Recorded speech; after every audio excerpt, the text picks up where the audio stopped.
નમસ્કાર મિત્રો, હું છું સૌદાસ છુચર ને આપ જોઈ રહ્યા છો Alara agro centre YouTube channel. મિત્રો, આજના વિડીયોમાં ચર્ચા કરીશું કે ગુજરાત સરકારની ખેડૂતો માટે અગત્યની યોજનાની, અને આ યોજનાનું નામ છે એ બોરવેલ સબસિડી યોજના। મિત્રો, આ યોજના અંતર્ગત તમારી વાડીએ જો દાર કરાવવાનો હોય અથવા તો બોર કરાવવાનો હોય તો ₹50,000 સુધીની સહાય છે એ આપવામાં આવે છે।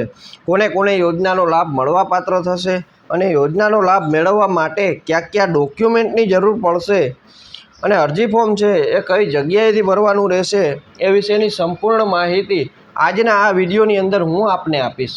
મિત્રો, આશા રાખું છું કે આ વિડીયો આપને ગમશે। જો આ વિડીયો આપને ગમે તો લાઈક અને શેર કરવાનું ભૂલશો નહીં। સાથે સાથે આ ચેનલ ઉપર તમે નવા હો તો ચેનલને સબસ્ક્રાઈબ કરી દેજો, કારણ કે આવા વિડીયો હું અવારનવાર યુટ્યુબના માધ્યમથી આપની વચ્ચે લાવતો રહું છું। તો આવો શરૂ કરીએ। મિત્રો, આજે આપણે જે યોજનાની ચર્ચા કરીશું તે ગુજરાત સરકારનું જે બાગાયતી વિભાગ આવેલું છે તેમના તરફથી આ યોજના છે મૂકવામાં આવેલી છે। તો સૌ પ્રથમ આપણે ચર્ચા કરી લઈએ કે યોજનાનો લાભ છે એ કેવા ખેડૂત ખાતેદારને મળશે। તો આ યોજનાનો લાભ છે એ એવા ખેડૂત ખાતેદારને મળશે જે ખેડૂતો ઓઇલ પામનું વાવેતર કરે છે તેવા ગુજરાત રાજ્યના તમામ ખેડૂત ખાતેદારને બોરવેલ સબસિડી યોજનાનો લાભ છે મેળવી શકશે। હવે આગળ વાત કરી લઈએ કે આ યોજના અંતર્ગત સહાય કેટલી આપવામાં આવશે।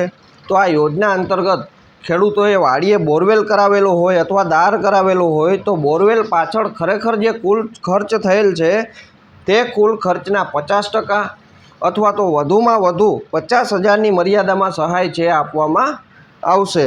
મિત્રો, આ યોજના આજીવનમાં ખાતા દીઠ એક જ વખત યોજનાનો લાભ છે મેળવી શકશે। મિત્રો, ચર્ચા કરી લઈએ કે અરજી ફોર્મ વિશેની, કે બોરવેલ સબસિડી યોજના છે એનો લાભ મેળવવા માટે અરજી ફોર્મ કઈ જગ્યાએથી ભરવાનું રહેશે। તો વર્ષ 2024માં અરજી ફોર્મ છે શરૂ કરી દેવામાં આવ્યા છે। તો મિત્રો, આપને ઓનલાઈન અરજી ફોર્મ છે ભરવાનું રહેશે। જે આઈ ખેડૂતનું જે પોર્ટલ છે iKhedoot.gujarat.gov.in નામની જે વેબસાઇટ છે એ વેબસાઇટ ઉપર જઈ અને અરજી ફોર્મ છે ભરવાનું રહેશે। ઓનલાઈન ફોર્મ ઓલરેડી 12 માર્ચ 2024ના રોજ શરૂ કરી દેવામાં આવ્યા છે અને છેલ્લી તારીખ છે એ 11 મે 2024 એટલે કે 11/5/2024 સુધીમાં તમારે ફોર્મ ભરી દેવાનું રહેશે। મિત્રો, આગળ વાત કરી લઈએ ડોક્યુમેન્ટ વિશેની, કે અરજી ફોર્મ ભરવા માટે કયા ડોક્યુમેન્ટની જરૂર પડશે। તો ખેડૂત છે એ અનુસૂચિત જાતિ અથવા અનુસૂચિત જનજાતિના હોય તો તેવા સંજોગોમાં જાતિના દાખલાની જે કોપી છે જોડવાની રહેશે। તે સિવાય ખેડૂત જો દિવ્યાંગ હોય તો સક્ષમ અધિકારી શ્રી દ્વારા આપવામાં આવેલ દિવ્યાંગતાનું પ્રમાણપત્રની કોપી છે જોડવાની રહેશે। તે સિવાય આધાર કાર્ડની કોપી છે જોડવાની રહેશે। તે સિવાય ગામના નમૂના નંબર 7/12/8ના ઉતારાની છે નકલ છે જોડવાની રહેશે। બેંક પાસબુકના પ્રથમ પાનાની નકલ છે જોડવાની રહેશે અથવા રદ કરેલ ચેક જોશે।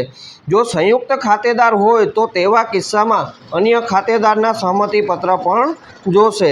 મિત્રો, અરજી સબમિટ કર્યા પછી તેની પ્રિન્ટ છે કાઢી લેવાની રહેશે અને તેની પ્રિન્ટની સાથે આગળ જે ડોક્યુમેન્ટની ચર્ચા કરી તે ડોક્યુમેન્ટ પાછળ જોડી અને તમારા જિલ્લામાં આવેલી બાગાયતી વિભાગની કચેરી છે ત્યાં જઈને ફોર્મ છે સબમિટ કરી દેવાનું રહેશે। તો આવી રીતે ગુજરાત સરકારનું જે બાગાયતી વિભાગ છે તેમના તરફથી ખેડૂતો માટે અગત્યની યોજના કહી શકાય તે બોરવેલ સબસિડી સહાય યોજના, કે જે યોજના અંતર્ગત બોરવેલ કરાવવા પાછળ ખરેખર જે કુલ ખર્ચ થયેલ છે તે કુલ ખર્ચના 50% અથવા તો વધુમાં વધુ 50,000 રૂપિયાની મર્યાદામાં સહાય છે આપવામાં આવે છે। જેમના અરજી ફોર્મ ભરવાની છેલ્લી તારીખ છે 11/5/2024 છે। મિત્રો, આશા રાખું છું કે આ વિડીયો આપને ગમ્યો હશે। જો આ વિડીયો ગમ્યો હોય તો લાઈક અને શેર કરી દેજો અને અમારી ચેનલને સબસ્ક્રાઈબ કરી દેજો, જેથી કરી અમારા અવનવા વિડીયોની માહિતી તમને મળતી રહે। ફરી કોઈ નવા ટોપિક સાથે મળીશું, ત્યાં સુધી આભાર।